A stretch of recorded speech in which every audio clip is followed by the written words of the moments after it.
Hello, dear students.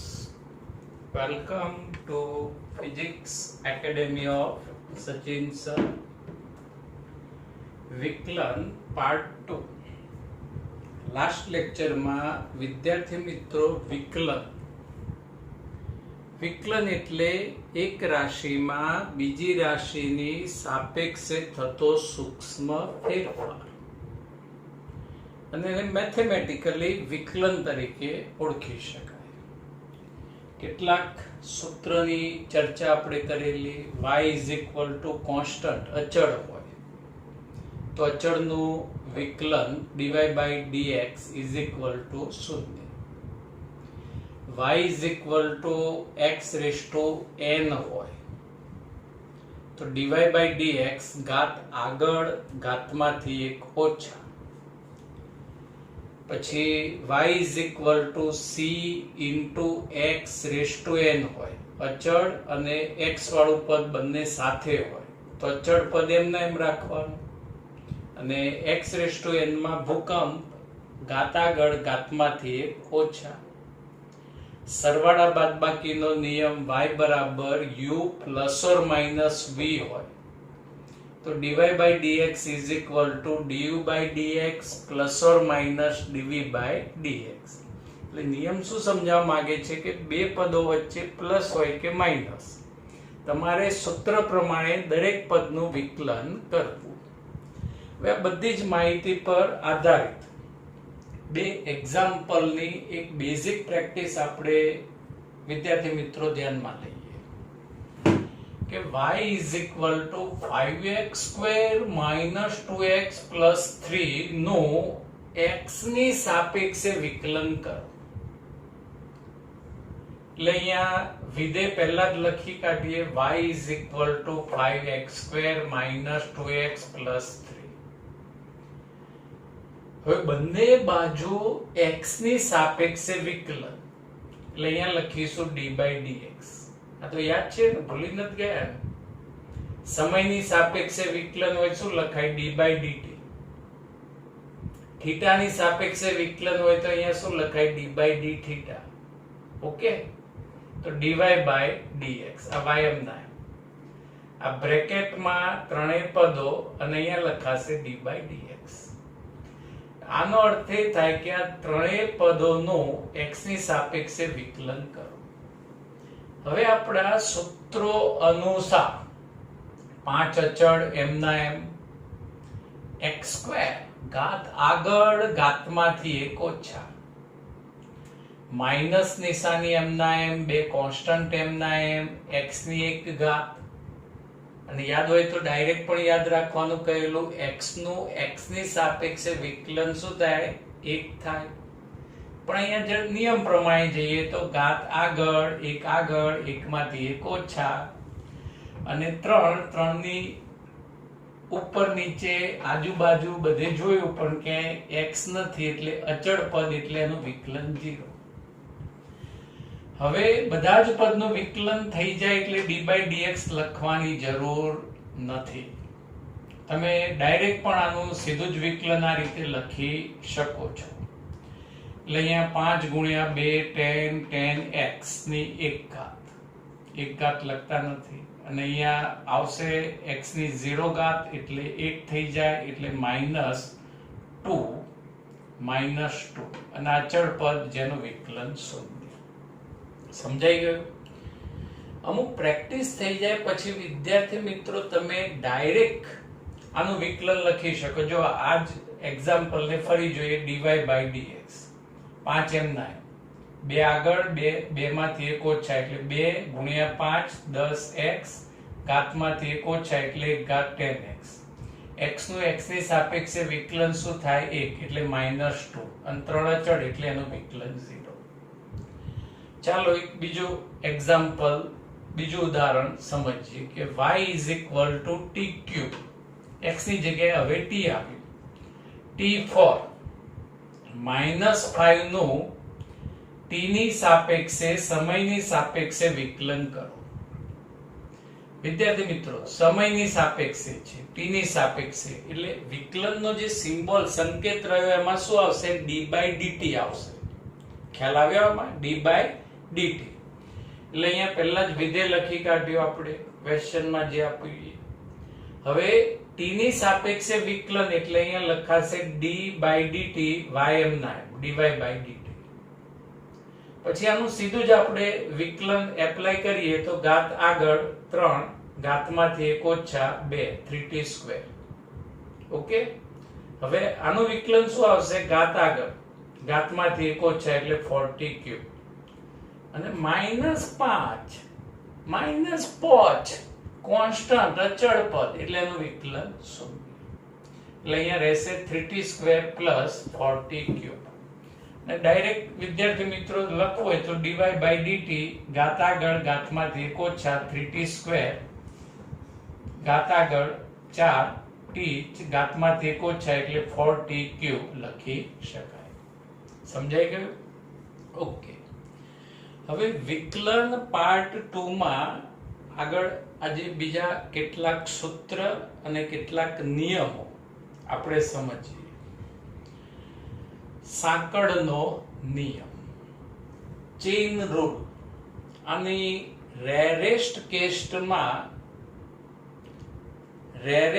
કેસમાં ફિઝિક્સની અંદર આની એપ્લિકેશન આવશે વિદ્યાર્થી મિત્રો. y = cu. અહીંયા બાય cu નહીં, cu. c અગેન નહીં. c અચળ પદ અને u એક ભૌતિક રાશિ છે. હવે x ની સાપેક્ષે વિકલન લેતા તો જો વિદ્યાર્થી મિત્રો અહીંયા નવી વસ્તુ કઈ આવી? અત્યાર સુધી આ બાજુ x હોય તો આપણે x ની સાપેક્ષે વિકલન લીધું. આ બાજુ સમય t હોય તો t ની સાપેક્ષે વિકલન લીધું. ઓકે. હવે અહીંયા u છે અને x ની સાપેક્ષે વિકલન. તો એક સિમ્પલ ટેકનિક બાળકો યાદ રાખજો. જો કે આનો ઉપયોગ આપણે છેક દિવાળી પછી પાર્ટ 2 ના સેકન્ડ લાસ્ટ ચેપ્ટર ની અંદર આવશે. એટલે હાલ બહુ ટેન્શન લેવાની જરૂર નથી. અહીંયા x ની સાપેક્ષે વિકલન હોત તો કોઈ પ્રોબ્લેમ નહોતો. અહીંયા u પદ છે અને x ની સાપેક્ષે વિકલન છે વિદ્યાર્થી મિત્રો. અહીં x હોત તો આપણને કોઈ પ્રોબ્લેમ નહોતો, પણ હવે u છે. તો આવી સિચ્યુએશનમાં આ જે પદ u રહ્યું એની જગ્યાએ આપણે શું ધારી લઈએ? x. એટલે cx થઈ ગયું. હવે c અચળ વિકલન લઈએ dy/dx. c અચળ પદ એમ ના. હવે x નું x ની સાપેક્ષે વિકલન શું થાય? 1. એટલે અહીંયા લખી કાઢીએ 1. હવે વિદ્યાર્થી મિત્રો જે પદ આપણે સંતાડ્યું છે એનું ગુણાકારમાં x ની સાપેક્ષે વિકલન એટલે આપણે કયું પદ સંતાડ્યું છે? u. એટલે અહીંયા આવશે du/dx. આને કહેવાય ચેઇન રૂલ, સાંકળનો નિયમ. ફરી એકવાર સમજજો. y = cu. x ની સાપેક્ષે વિકલન કરો. અહીં x હોત તો કોઈ પ્રોબ્લેમ નહોતો, પણ u પદ છે અને x ની સાપેક્ષે વિકલન. એટલે u ની જગ્યાએ આપણે x ધારી લઈએ. આ x દેખાઈએ એટલે dy/dx. c કોન્સ્ટન્ટ એમ ના. x નું x ની સાપેક્ષે વિકલન 1 અને જે પદ સંતાડ્યું હોય એનું ગુણાકારમાં વિકલન du/dx. હવે સાંકળનો નિયમ પર આધારિત એક આ બીજું સૂત્ર y = cu⁴n. હવે આનું x ની સાપેક્ષે વિકલન કરો તો આપણે અહીંયા dy/dx. હવે સમજો વિદ્યાર્થી મિત્રો, c એમ ના. આ u ની જગ્યાએ આપણે શું ધારી લઈએ? x. એટલે x ની n ઘાત થઈ. હવે x ની n ઘાત નું વિકલન તો તમને ખ્યાલ જ છે. ભૂકંપ આવે ઘાત આગળ ઘાતમાંથી 1 ઓછા એટલે અહીંયા ઘાત આગળ ઘાતમાંથી 1 ઓછા. પછી અહીં x ની લખી દેવાનું વિદ્યાર્થી મિત્રો. સંતાયેલું પદ જોઈ લેવાનું. એ કયું પદ દેખાયું? u. અને જે પદ સંતાડ્યું એનું ગુણાકારમાં વિકલન du/dx. અને વિકલન માટેનો ચેઇન રૂલ, સાંકળનો નિયમ, જે ચેપ્ટર નંબર 13 માં 11th માં, અને ક્યાંક ક્યાંક ફિઝિક્સના MCQ માં એપ્લિકેશન આવશે, એટલે એ વખતે પણ આપણે આ વસ્તુ ફરી એકવાર સમજીશું. ગુણાકારનો નિયમ, વિકલન માટે ગુણાકારનો નિયમ. y is equal to u into v. બે પદ વચ્ચે ગુણાકારનો સંબંધ છે. x ની સાપેક્ષે વિકલન લઈએ તો dy by dx is equal to u into dv by dx plus du by dx into v. તો વિદ્યાર્થી મિત્રો, ગુણાકારનો નિયમ કેવી રીતે તમે યાદ રાખશો? બે પદ, એક પદ એમના એમ, બીજા પદનું વિકલન, નિશાની હંમેશા પ્લસ, અને જે પદનું વિકલન કર્યું એ એમના એમ, અને જે એમના એમ લખ્યું તો એનું વિકલન, એટલે એક બીજાનું વિકલન પ્લસ એકનું વિકલન ગુણ્યા બીજું પદ. આ રીતે આપણે યાદ રાખીશું. y બરાબર એક પદ ગુણ્યા બીજું પદ. તો ગુણાકારના નિયમમાં શું આવશે? dy by dx is equal to એક પદ ગુણ્યા બીજા પદનું વિકલન પ્લસ એક પદનું વિકલન ગુણ્યા બીજું પદ. ભાગાકારનો નિયમ, y is equal to u upon v. બે પદ વચ્ચે ભાગાકારનો સંબંધ છે. બે બાજુ x ની સાપેક્ષે વિકલન લઈએ તો dy by dx is equal to, વિદ્યાર્થી મિત્રો આ રીતે પેટર્ન યાદ રાખજો, અપોન છેદનો વર્ગ v સ્ક્વેર, છેદ એમના એમ v, અંશનું વિકલન du by dx, ઓલવેઝ નિશાની માઇનસ, અંશ એમના એમ u, અને છેદનું વિકલન dv by dx. તો ભાગાકારના નિયમમાં વિદ્યાર્થી મિત્રો શું યાદ રાખવાનું? પહેલા તો આવશે છેદનો વર્ગ, પછી છેદ, અંશનું વિકલન, માઇનસ અંશનું અહીંયા વિકલન કર્યું એટલે અંશ એમના એમ, અને છેદનું વિકલન. આ પણ રેરેસ્ટ કેસની અંદર ફિઝિક્સમાંનો ઉપયોગ આવશે. ઉપયોગ જે વખતે આવશે વખતે ફરી આ નિયમ અને આ રીતે સૂત્ર આપણે સમજીશું. પણ ભાગાકારના નિયમમાં વિદ્યાર્થી મિત્રો યાદ રાખવાનું, છેદમાં છેદનો વર્ગ છેદ અંશનો વિકલન માઇનસ અંશ ઇન્ટુ છેદનું વિકલન. હવે કેટલાક ત્રિકોણમિતીય વિધેયના વિકલન માટેના સૂત્ર જોઈએ. વિદ્યાર્થી મિત્રો, સૂત્ર અહીંયા તમારે ડાયરેક્ટ જ યાદ રાખવા પડશે, કેમ કે મેથેમેટિક્સમાં પણ આની કોઈ સાબિતી એ આવતી નથી. આની સાબિતી છે, થિયરી હોય છે, પણ મેથ્સના બોર્ડ ફોર્મેટ પ્રમાણે થિયરીનું કોઈ જ મહત્વ નથી. એટલે અહીંયા પહેલા બે સૂત્ર ફિઝિક્સ માટે આપણે ખાસ યાદ રાખવાના. બધા સૂત્ર હાલ જ યાદ રહી જશે. y is equal to sin x હોય, બે બાજુ x ની સાપેક્ષે વિકલન લઈએ તો dy by dx, અહીંયા d by dx કૌંસમાં sin x, પેલાનું વિકલન થાય cos x, એટલે sin x નું વિકલન શું થશે? cos x. તમે યાદ રાખી શકો, sin x નું વિકલન cos x. હવે y is equal to cos x હોય તો આનું x ની સાપેક્ષે વિકલન dy by dx is equal to minus sin x. તો વિદ્યાર્થી મિત્રો, આ બેની મેક્સિમમ ફિઝિક્સમાં એપ્લિકેશન આવશે. યાદ કઈ રીતે રાખવા? sin x નું વિકલન cos x, ઓકે, અને cos x નું વિકલન માઇનસ sin x થાય. એટલે તમે શું યાદ રાખજો? કોવીરો, કોવીરો, cos નું વિકલન ઋણ એટલે minus sin x, sin x નું cos x અને cos x નું sin x, પણ કોવીરો ઋણ એટલે minus sin x, okay. y is equal to tan x હોય તો dy by dx is equal to sec square x. y is equal to cot x હોય તો dy by dx is equal to minus cos x square x. બીજી વસ્તુ વિદ્યાર્થી મિત્રો, આ જે c ટર્મ્સ આવે, c વાળા જે વિધેય આવે એમાં નિશાની કઈ આવશે? માઇનસ આવશે.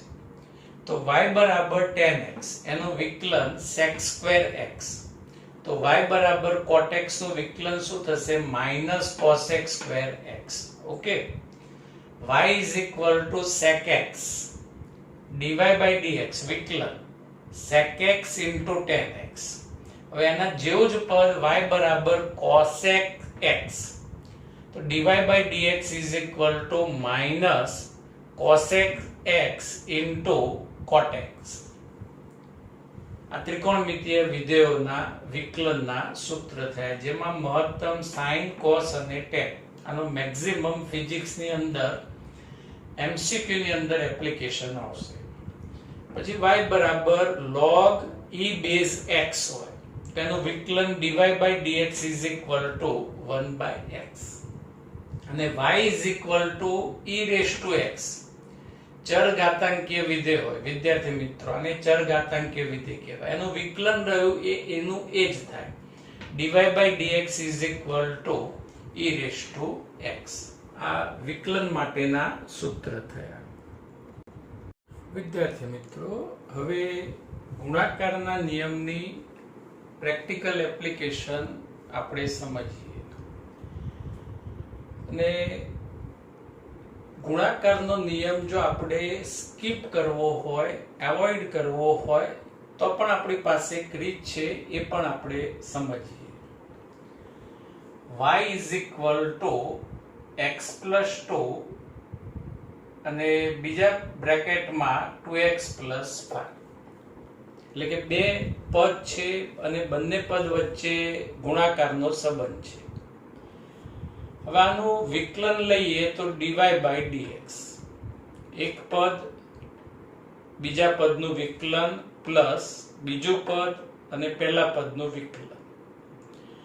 u ની જગ્યાએ x plus 2, ઓકે, અને v ની જગ્યાએ આવશે 2x plus 5, નિશાની પ્લસ, v ની જગ્યાએ 2x plus 5, અને આ du by dx માં u ની જગ્યાએ આવશે x plus 2.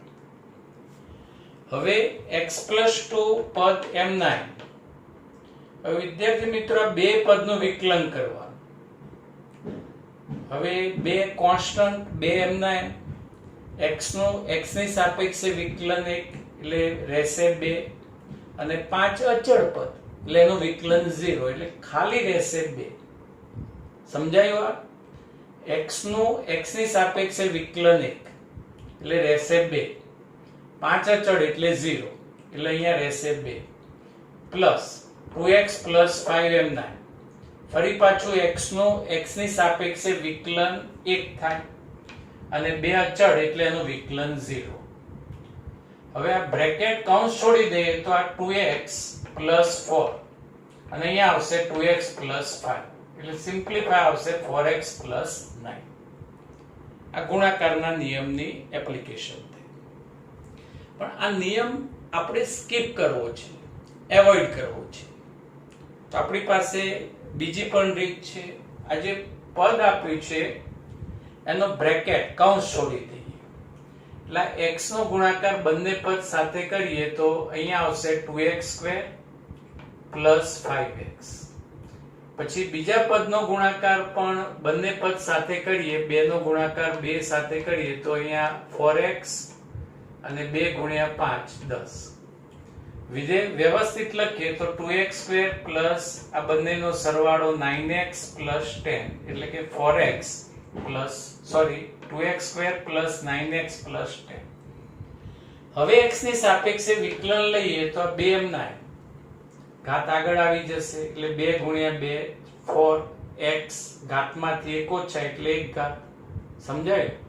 અને x ની સાપેક્ષે વિકલન શું થાય? 1 એટલે 9, 10 અચળ 0, તો આનો પણ આન્સર કેટલો આવશે? 4x plus 9. એટલે જો આપણે ગુણાકારના નિયમને સ્કીપ કરવો હોય તો જે પણ વિધેય આપ્યું હોય, જે બે પદ આપ્યા હોય એનો કૌંસ છોડી દેવાનો, અને પછી સરવાળા અને બાદબાકીના નિયમના આધારે સૂત્રની મદદથી એનું વિકલન ઇઝીલી આપણે કરી શકાય. વિદ્યાર્થી મિત્રો, કેટલીક પ્રેક્ટિસ ધ્યાનમાં લઈએ જે આપણે સૂત્ર સમજ્યા છીએ એના પરથી. y is equal to sin x plus log e x છે, તો આનું વિકલન dy by dx is equal to, તો sin x નું વિકલન શું થશે વિદ્યાર્થી મિત્રો? cos x, અને log e base x નું વિકલન થાય 1 upon x, આ એનું વિકલન થાય. બીજો એક્ઝામ્પલ લઈએ. y is equal to e raised to x plus 10x હોય, બંને બાજુ x ની સાપેક્ષે વિકલન લઈએ તો અહીં dy by dx is equal to ચરઘાતાંકીય વિધેયનું વિકલન એનું એ જ થાય e raised to x, અને 10x નું વિકલન બાળકો શું થશે? sec square x થશે, 10x નું sec square x. ત્રીજું example, y is equal to cosec x minus x square plus 5. હવે બાળકો dy by dx is equal to c term cosec x, એટલાનું જે પણ વિકલન હશે એમાં નિશાની કઈ આવશે? માઈનસ. હવે સૂત્ર આપણે યાદ રાખ્યા જ હોય. sec x નું વિકલન શું થતું? sec x tan x, તો cos x નું વિકલન થશે cosec x cot x, સમજાયું?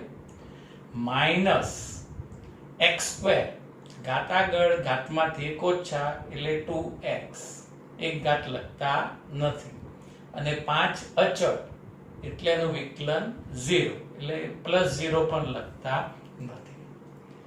એટલે વિકલનમાં વિદ્યાર્થી મિત્રો આટલું બેઝિક તમારે ખાસ ધ્યાનમાં રાખવું પડે, અને જેમ જેમ ફિઝિક્સમાં એની એપ્લિકેશન આવશે એટલે એ વખતે આપણે રિવાઇઝ રિકોલ કરાવીશું. Okay, thank you.